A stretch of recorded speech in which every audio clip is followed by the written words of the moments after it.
Presiden sendiri sudah batuk, katanya udah hampir 4 minggu.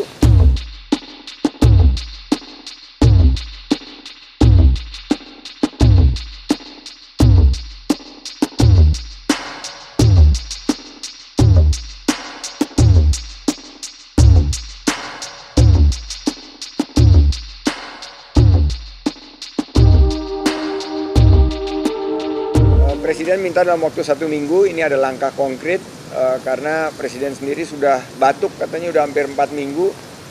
Beliau belum pernah merasakan seperti ini dan kemungkinan dokter menyampaikan ada kontribusi daripada udara yang tidak sehat dan kualitasnya buruk.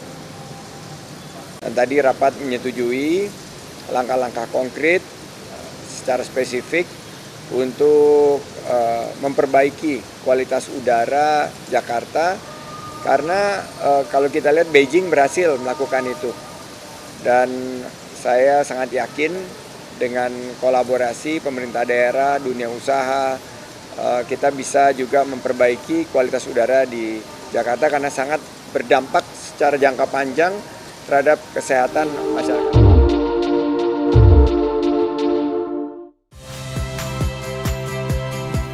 Saya Liviana Cerlisa. Saksikan program-program Kompas TV di siaran digital, pay TV, dan media streaming lainnya.